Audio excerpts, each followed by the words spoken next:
On this week's episode of the Loud Nerd in the Basement podcast, I go over Disney lowering expectations for Mandalorian and Grogu at the box office, Planet of the Apes getting another reboot, a new Odyssey trailer from Christopher Nolan, the Narnia movie from Netflix getting a theatrical release date, all this and much more on the Loud Nerd in the Basement podcast.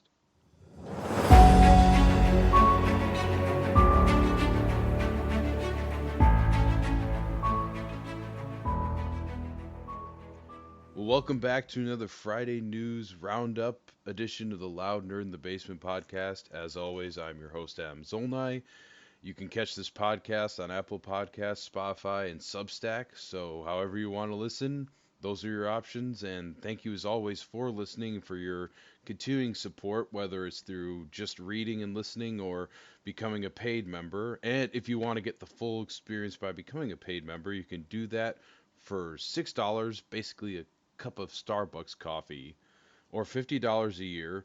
And with this paid tier, you will get extra perks such as access to Monday Rewind reviews, which I just uploaded my first monthly Rewind review this past Monday for May the 4th. I reviewed the original Star Wars, so if you're a paid member, you can check that out.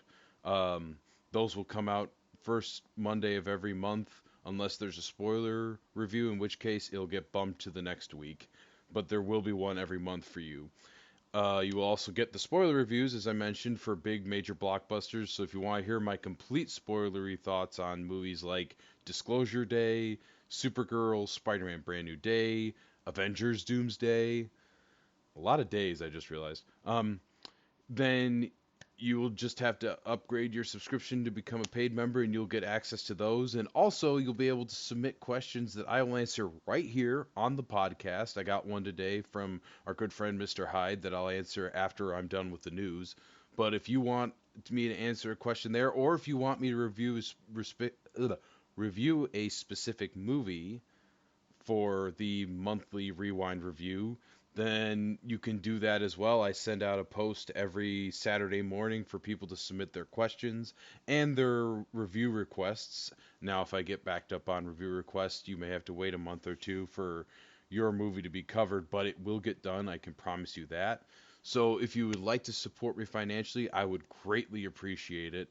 I really want to turn this into a full-time business, and I can't do that without your support. But either way, thank you so much for listening. And if you want to share this podcast with your friends, I'd be really, really grateful. Or even give it a review. You can give me 5 stars if you want to. If you wish to give me less, that's fine.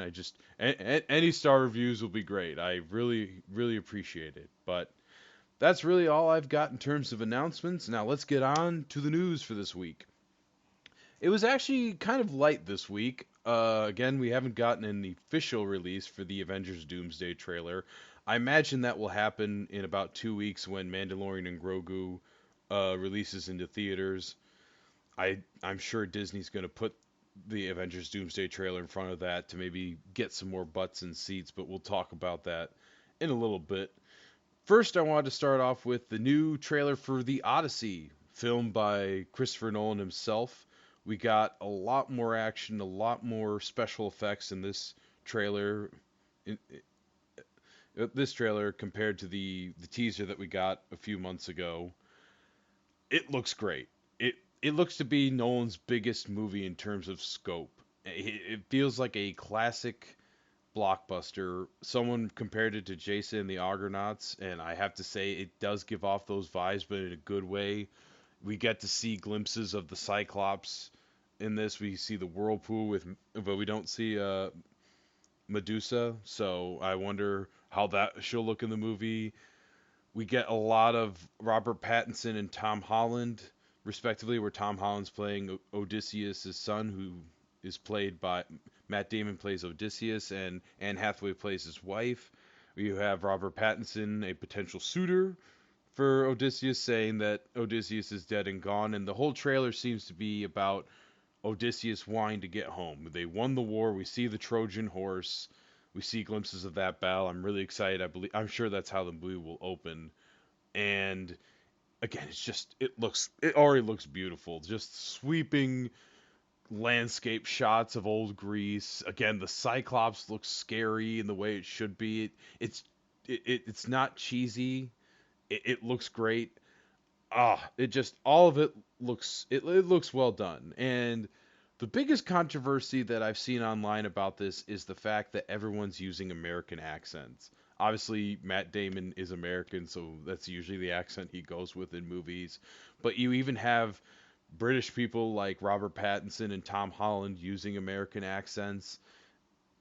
I'm a little surprised, but at the same time, it doesn't bother me too much. I get why people would be expecting it more like kind of like Game of Thrones, where everyone has where most of the main characters just have their English accents, and then if they're from a different region, they have a different accent to kind of show some differences between the different kingdoms in Game of Thrones. But here, I don't mind it too much. I guess it's just one of those things where I'm sure Matt Damon can do a British accent. I've never heard him do one, to my knowledge, but I'm sure he could pull it off because then maybe you can have more of that, not Shakespearean, but more of that proper English, kind of like what they did with Star Wars, where it's like, okay, you have certain characters that have a proper British accent, like all the Imperials in those movies have British accents and talk a little bit more proper, whereas the rebels have the more plain English. Um, but it's not a big deal to me, especially because I don't imagine it. There's not really any, I would say, modernized language that I could see from the trailer. I mean, there's a moment where Robert Pattinson says to Tom Holland, "You're pining for a daddy that you never knew," and it's like, I mean, I guess that could feel a little modern. It didn't feel enough to take me out of the moment. But I mean, obviously, if it's going to be one of those things where like, go get yourself, I'm going to get me a girlfriend, like talking very modern, then I will say it'll bother me. But at this point, I don't think it's going to be that big of a deal. I know some people are also hung up on historical accuracy, but the whole point is that this is a historic myth. Nolan referred to it as kind of the original Marvel superhero, and there's a lot to that where it's like there's a lot of mythology, obviously with the Cyclops, with Medusa, and the Fates and everything like that. I have no problem with the way it looks. I think it looks great. As always, my biggest worries with Nolan is the audio mixing. For some reason, his films just cannot get the mixing right. I mean, Oppenheimer was probably the best of his most recent films because I remember in Tenet, like I can't tell you half of what Kenneth Branagh says in that movie. I just couldn't tell in the theater, and I haven't rewatched it since. That's one I want to get back to eventually, just to see how I feel about it. 6 years removed, but overall, looks great. I'm excited. I'm excited to see Nolan kind of branch out of his into a new genre that he really hasn't tackled. He's never tackled fantasy. All of his movies have felt grounded in some way. Even the ones with more fantastical elements like Batman and The Prestige are still have some science rooting them in reality a little bit. Like he doesn't really go very fantastical. Like again, his Batman movies, we didn't get like a Lazarus pit where uh Ra's al Ghul comes back from the dead like he does in the comics. It was very much like, nope, he died in the first movie, he stays dead. Bruce is just seeing an aberration of him. Bane doesn't have the venom tank that makes him a giant hulking monster. He just has the thing that helps him breathe and keeps pain away. Like he keeps it very grounded. So to see him go to more of a fantasy genre, I think is really interesting, and I'm intrigued to see how he tackles that. But speaking of fantasy, the Narnia movie from Greta Gerwig lands a theatrical release.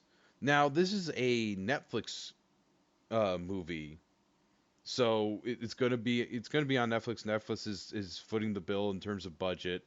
It's gonna be adapting the first book, The Magician's Nephew, which is really good. I've read it. Um, it's gonna be coming to theaters on February 12th, and then not coming to Netflix on April 2nd, which is really surprising because most of the time when Netflix has released stuff, it's been for like a week, You get one weekend to see it, and then it's on Netflix at the same time, and you don't get to see it in theaters again. Like every once in a while they'll do something like the Stranger Things finale where that gets a special theatrical release, but again that was for like one weekend or one night only. So to get a good, what is that, February 12th to April 2nd, that's almost 2 months of exclusive theatrical release. Like even the Knives Out movies only got very limited releases, and same with K-pop Demon Hunters. I'm really surprised by this. I love it. I want that to happen. I want more movies going to the theater like this.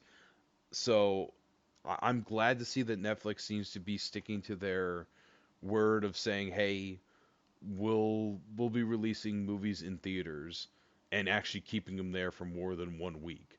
I'm glad to see that because I did not trust them. Now, if this flops, do I see them doing that again? I don't know. It's going to be interesting to see how much of the theatrical run affects its performance on Netflix because obviously with Netflix footing the bill, they want it to drive subscribers to their platform. I mean, again, I'm sure they get a percentage of the ticket sales, but from what I've heard, it's not that much. And I don't think they have the same negotiating power as somebody like a Disney or a Warner Brothers to really get a huge cut of the ticket profits. So I'm very interested to see how that all plays out. As for the film itself, I know there are some concerns about Greta Gerwig taking over the Narnia franchise, worrying that it's going to be too modern. I'm going to take a wait and see approach just because I think Greta Gerwig is a good filmmaker, a good director, and a pretty good writer.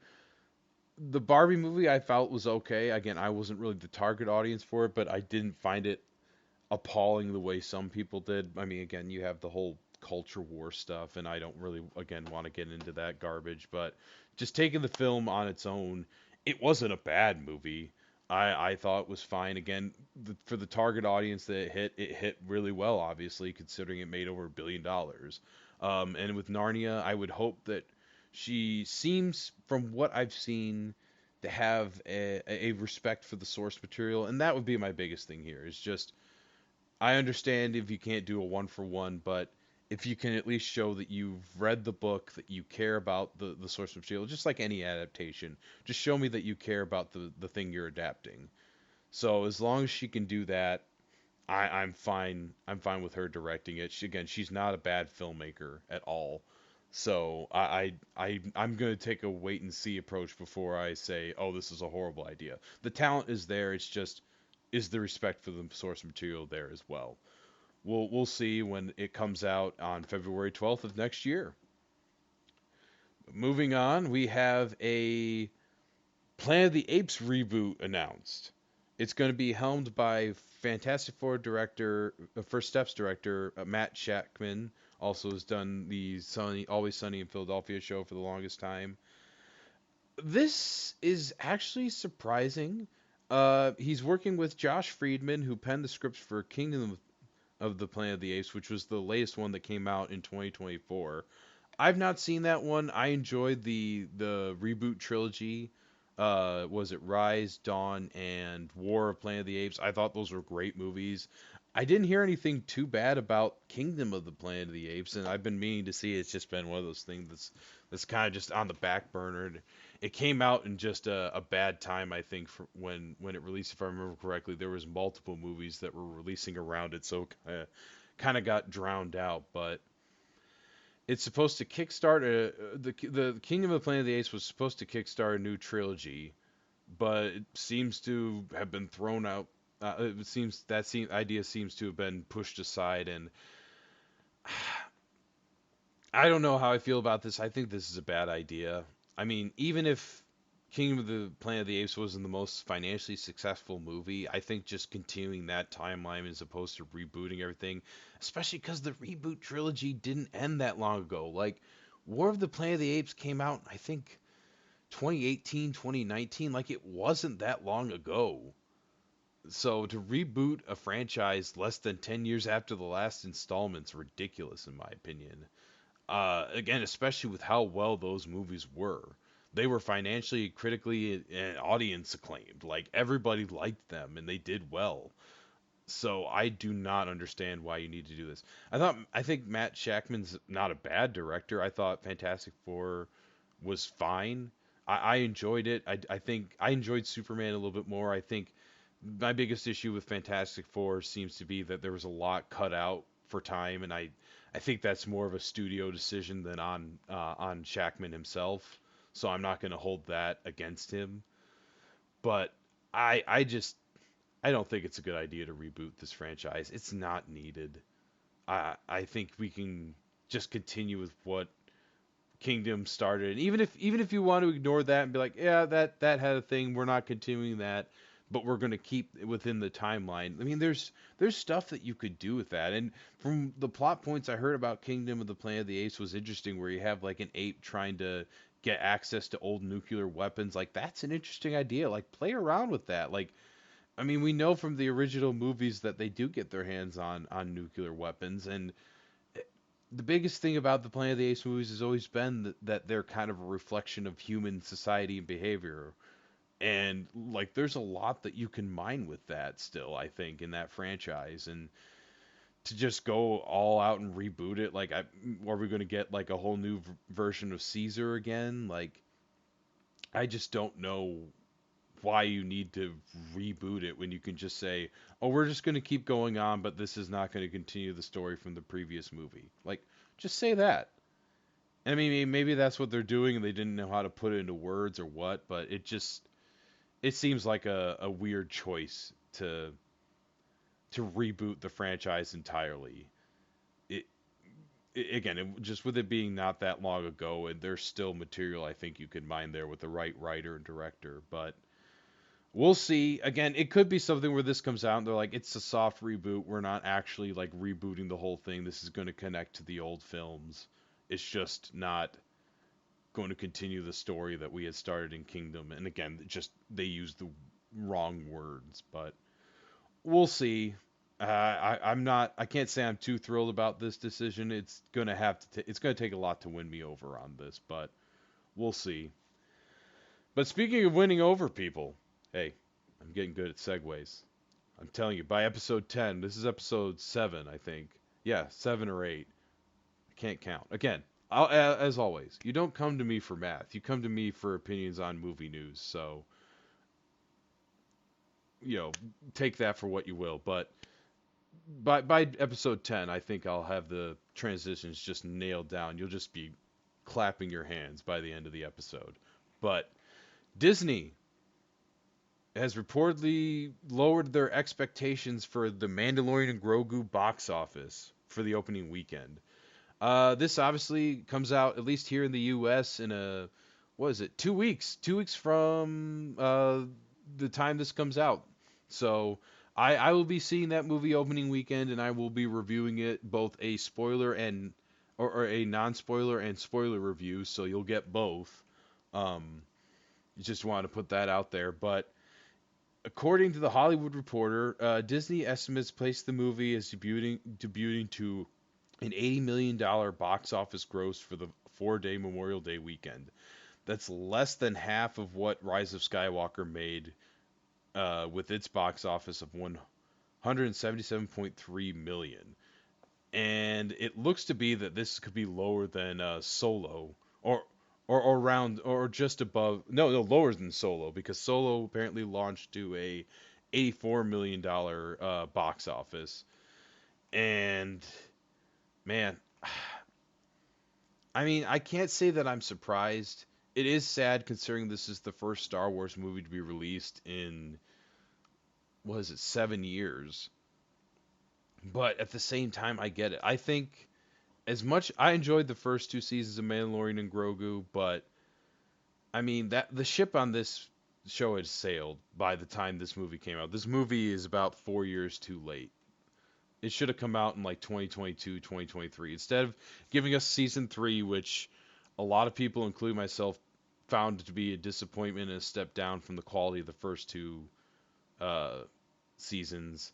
You then have a because 2023 is when season 3 came out. So you have a 3-year gap, and in that time, no one's really been clamoring for this movie. Like you haven't heard a lot of buzz about this movie. And I mean, the fact that you had that tone deaf Super Bowl teaser that really didn't do anything other than be like, "Hey, there's a Mandalorian and Grogu movie coming out," and all that. It's just from my circles, I don't see a lot of people hyped. Like you'll have a lot of diehard Star Wars fans, and I would put myself in that category who will watch almost anything that has the Star Wars name on it. But I know more casual people who enjoyed Mandalorian and Grogu, like even my parents, like they're excited, but I can't say that they're like clamoring to go see it opening weekend. I think the only way that this movie gets saved is by word of mouth. I think if the reviews come out and say that it's like the best thing ever, and you have even non Star Wars fans saying, "Oh yeah, this is really good. You've got to see it." I don't see this going beyond its break even point in terms of total box office gross, especially because after this movie comes out, June is really packed. You got Scary Movie, you've got He-Man, Disclosure Day, The Odyssey, Supergirl. You have a bunch of movies that are coming out next month that will drown it out really quickly. And again, like the trailers have been fine, but there's again nothing on there that screams must see on the big screen. It feels just like an extended version or extended episode of the show with maybe a higher effects budget. And I mean, that's not a bad thing. Again, I enjoyed the first 2 seasons. I just don't think this was a movie that needed to be made. I think Starfighter is going to be the better bet next year when that comes out. But I mean, my biggest thing is I hope that this doesn't scare Lucasfilm from trying to do more theatrical releases. Star Wars, as much as I've enjoyed the shows that have come out, Star Wars is a movie property, and it should be on the big screen. Now it's up to Lucasfilm, Disney to make good stories worthy of the big screen. I'm not excusing that, but I just I do not understand why they pushed this movie so hard. It really feels like people that are stuck with marketing data from 4 years ago. Like, if this had come out after season two, I think this movie makes $1 billion. Like, even if it's not that great, I think if this came out after Mandalorian season two, it makes $1 billion. But there's just not a lot of hype. The Other than Andor, there really hasn't been a Star Wars property since probably Mandalorian season 2 that's really gotten general audiences excited. Again, major Star Wars fans have been enjoying most of the stuff Disney's put out, myself included. Um, they're other than Acolyte and Obi-Wan and Ahsoka, those we won't go into those. But even Mandalorian season 3. So, but there's been a decent amount of stuff that I've enjoyed myself, and I would count myself as more of a hardcore Star Wars fan. But general audiences, I don't think have been won over by a lot of the shows, and some of them don't even care. And I think they lost a lot of people even with Mandalorian season 3. Like I know my parents who are not the biggest Star Wars fans. They casually enjoy them. They liked the first 2 seasons, and even they didn't like Mandalorian season 3, and they didn't even finish Book of Boba Fett. So they didn't even see Grogu come back to Mando in that show. So it just seems to me that what this movie should have been them retaking Mandalore.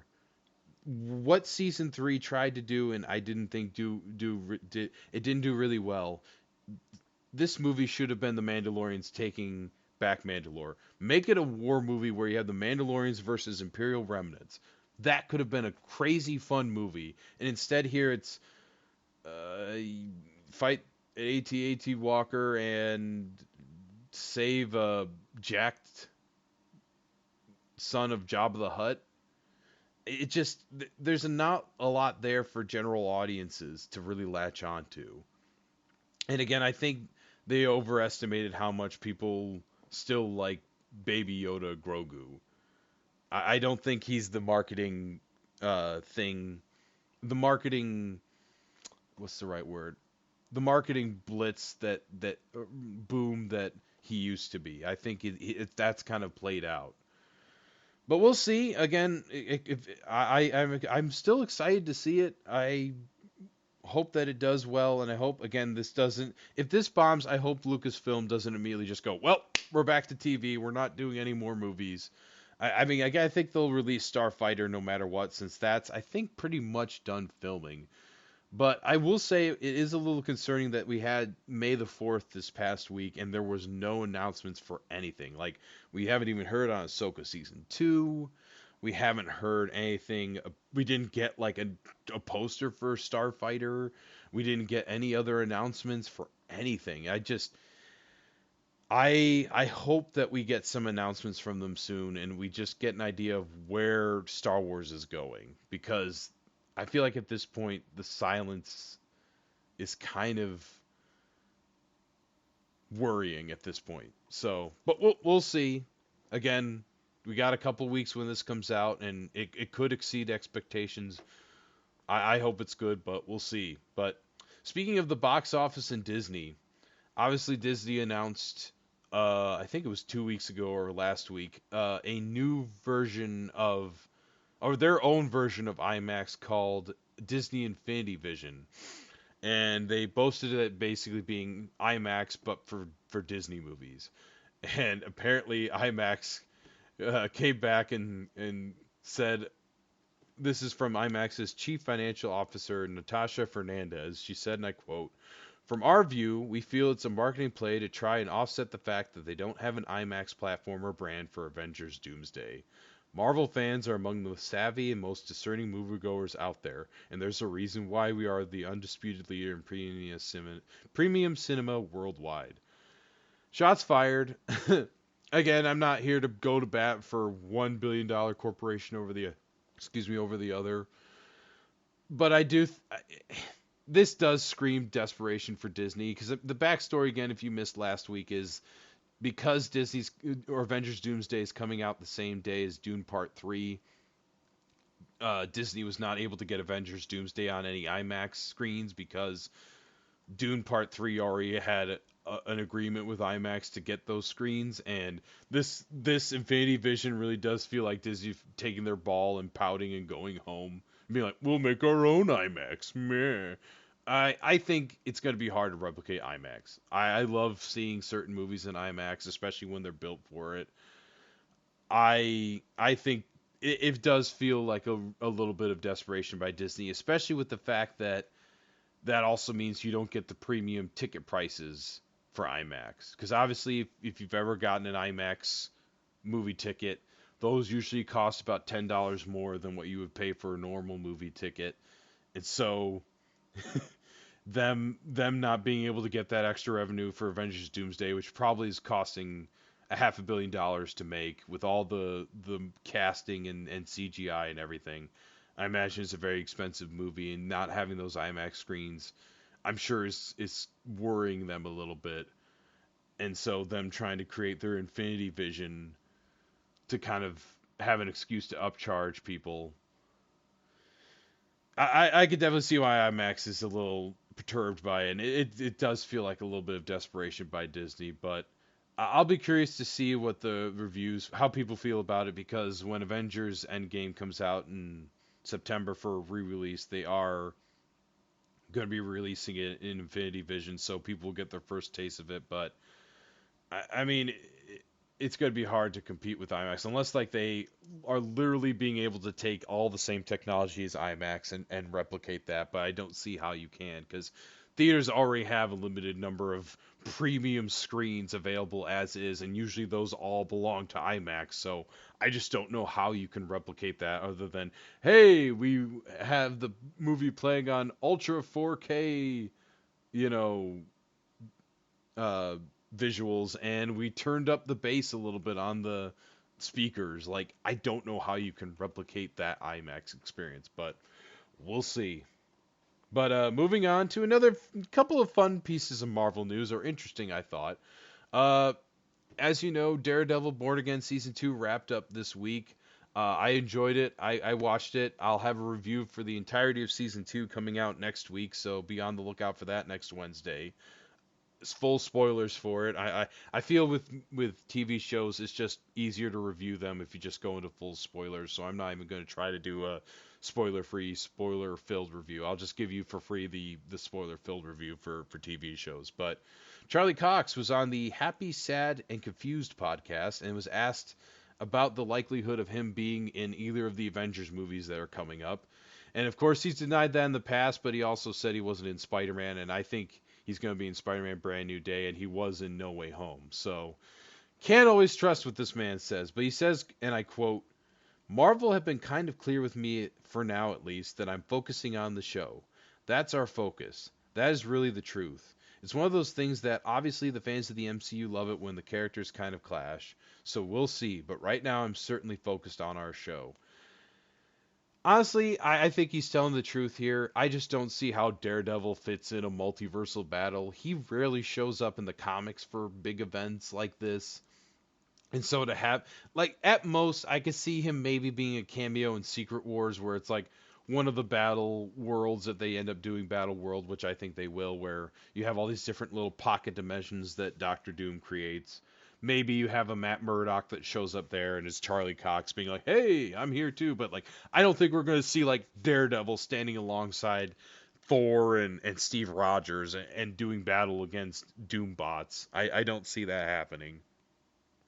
So I expect him to probably be in Brand New Day, especially with how season 2 of Born Again ended. But I don't think I think he's telling the truth here when it comes to uh, being in the Avengers movies. I just don't see how you fit him. I mean, those movies are already stuffed full of characters and cast to begin with, and then trying to find room for Daredevil. And again, Daredevil's a cool character. He's one of my favorite superheroes, but I'll be the first to admit he doesn't belong in an Avengers level threat. He is more of a street level guy. He's busy being up Kingpin while the Avengers are fighting big purple aliens in space. Like that's the beauty and the dichotomy of the Marvel universe. So I'm fine with it, and I do believe he's telling the truth. But another piece of interesting Marvel news that we got this week: the Russos were talking to CBR for Civil War's 10th anniversary. Man, I can't believe that movie came out 10 years ago. Good movie. Gotta watch it again. Um, but of course, that's when Tom Holland's Spider-Man was introduced into the MCU proper, and I mean, it's a perfect moment. Just every time that Queen's location, though the word Queen comes up on the screen in that movie, I just go yes, the same way I did in the theater 10 years ago because it was like, oh, he's finally here. But an interesting thing is one of the things that I've heard a lot of complaints about, and I have to agree, is the fact that we don't really get mentions of Uncle Ben for Tom Holland's Spider-Man in the MCU. And apparently the Russos were asked about that, and they said, and I quote, Spider-Man was one of my favorite characters growing up, if not my favorite, and this is Joe Russo talking. And what I related to was this idea of a kid with incredible responsibility, right? And I think you could manifest that responsibility through accidental death, right? And feeling the pressure and the sense of loss in your life in a way that would keep the spirit that we wanted. But Tom Holland is an actor. If he blamed himself for Uncle Ben's death, I think he becomes a very different character. So in our minds, no, he wasn't responsible for Uncle Ben's death. That would have been a different interpretation, and a more intense interpretation of the character. I think this is a mistake. All due respect to the Russos, I think this is a mistake. You, Uncle Ben dying because Peter failed to stop the burglar is a quintessential part of Spider-Man's character and who he is, and especially because we know that he is dead by the time we get to Civil War. What happened to him then? Did he just have a heart attack or fall down the stairs? Like what happened to Uncle Ben? It really is important because it drives home that great power comes great responsibility idea. And we got kind of an inverse of that with Aunt May and No Way Home. But again, that is something that should have. Uncle Ben is important. It may be like saying that the Waynes didn't die in an alley by a mugger.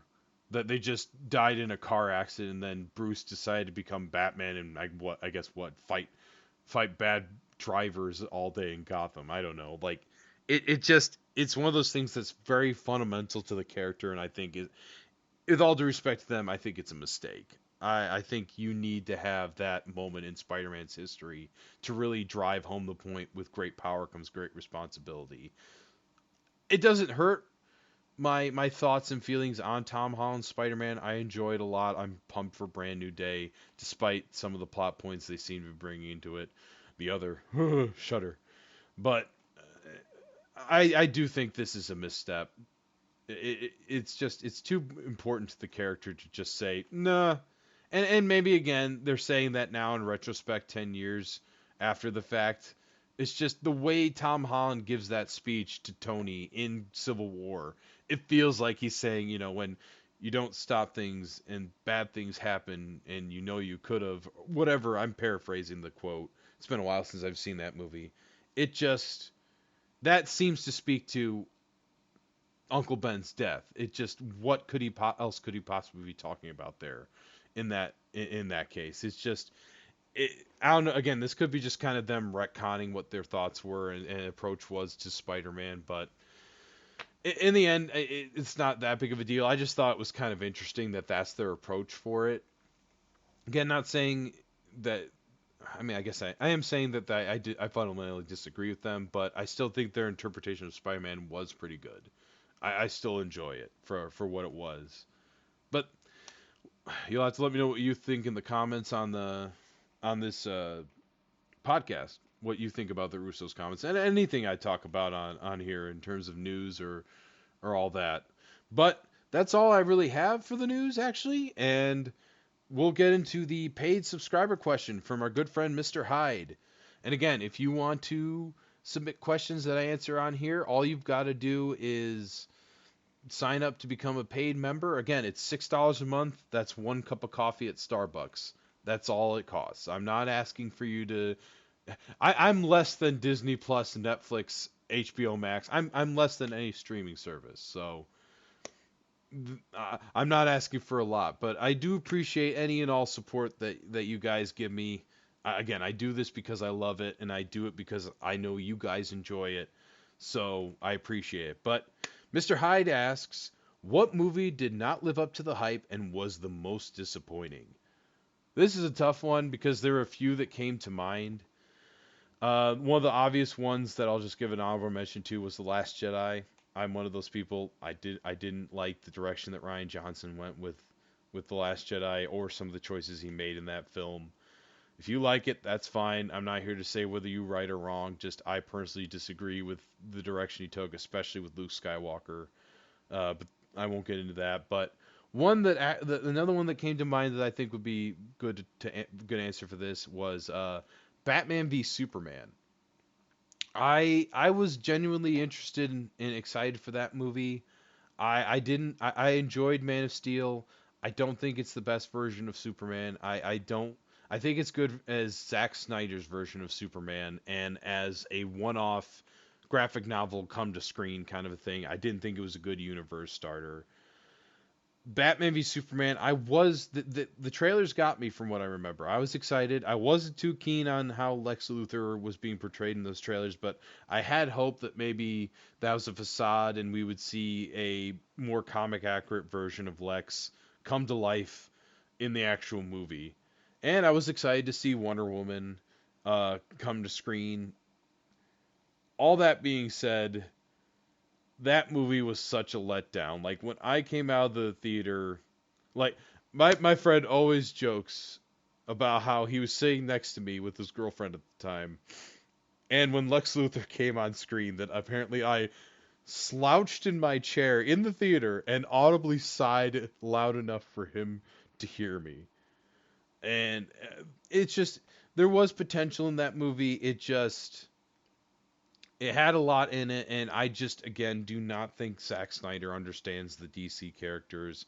I think even the comics that he's referencing, like clearly, obviously, Dark Knight Returns is a big inspiration by his version of Batman. Even still, it doesn't, to me, the Dark Knight Returns Batman still does not line up with the Batman that we get in that movie. Not saying that the actors are at fault. I mean, they waste characters like Mercy against Lex Luthor is a complete joke. Doomsday is shoved in there for no reason. Death of Superman was a really odd choice for a second movie. I don't think it works, but I remember being excited for that movie and then just seeing what it ended up becoming. Like, and it fooled me. The first time I watched it, I was like, oh, that was as bad as people said. But the more I watched and the more I thought about it, I was like, this isn't good at all. So that would be my answer. Again, if you like Zack Snyder's movies, I have nothing against you. I am glad that you got your Snyder cut. I'm glad that you got, three of three of his movies to enjoy that you can watch the extended versions of for BVS and Justice League anyway. You got those. You can watch those on beautiful Blu-ray whenever you want. I'm glad. Just for me, it BVS really solidified home for me that I don't think Zack Snyder's that good of a filmmaker. He has an eye for visuals when someone else is lining up the camera, but in terms of storytelling, I just don't think he's a good storyteller. He seems like a nice guy though, so I will not say anything bad about him personally. But that's my thoughts on that question. Again, thank you so much, Mr. Hyde, for sending in that question. And if you want to submit your own questions and have something for me to answer, feel free to upgrade your subscription and answer the um, posts that I send out on Saturday mornings to all paid subscribers. You can just put your question in the comments on that post and I'll answer it on the next podcast. Thank you so much. But before we get out of here, again, next Wednesday, be on the lookout for my spoiler-filled review of Daredevil Born Again Season 2. It's the longest article I've ever written yet. I think it does. I think you'll enjoy it. Overall, I'll say light spoilers. I enjoyed this season. It has its problems, but it's definitely a lot. It's definitely a step up from what we had in season one. It's nice that the showrunners were able to get their own clear vision instead of having to incorporate other people's material into their own. Seeing them having a chance to just have a whole season to themselves, they definitely stepped up.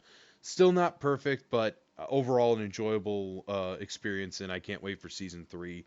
Also, I've been watching Maul Shadow Lord. I have one episode left. That show's been fun, very entertaining. Like I said last week, Maul is the least interesting character for me in that show. The side characters are a lot more interesting, and I find a lot more invested in than Maul. Just again, part of it is I know the end of Maul's story already, and he's more of it's just more of the same of what we've been getting with him in both Clone Wars and Rebels. He's angry about what Sidious did to him. He wants to be a criminal, but also have some sort of power within the galaxy. Again, it's not a bad show. I find it enjoyable. It was a fun watch. I have one episode left, and then we'll have to wait for next season. But it's I'm not gonna say it's earth shattering at all, but those are the big things that I've been watching. Also, I've been checking out the Hobbit trilogy again, but this time the extended versions. I've been watching through those for the first time with my wife. We just got done with Desolation of Smog, and I'm enjoying them. I don't think they're as necessary the way the Lord of the Rings extended editions are, where for me the extended editions of Lord of the Rings are the definitive versions of those films. Whereas with The Hobbit, there are certain scenes and bits of dialogue that were cut that I don't understand why they weren't just in the theatrical. But overall, they're just enjoyable because you get to see more of the stuff from the books in it, like Beorn getting introduced to everyone coming out two at a time. That was always fun and entertaining. But I see why that was cut out of the theatrical. So I'm excited to see what Battle of the Five Armies is like. It doesn't look like there's too much added into that, although the rating for that, the extended version, is R instead of PG-13. So I'm interested to see what exactly made that movie R rated instead of PG-13. It's not like they're gonna have nudity or anything in Lord of the Rings or The Hobbit. So I'm really intrigued to see what sort of violence pushed it to an R rating. But that's what I've been watching. And again, be on the lookout for the review next week. that's all I have for you today. Thank you as always for listening. Sorry I went a little long today. There was just a lot of news to talk about and comment on, and that question by Mr. Hyde was a really good one and gave me some pause to cause, as Stephen A. Smith would say if you're a sports fan. But that's all I got for this week. I will be back next week with another podcast. Thank you so much. Bye.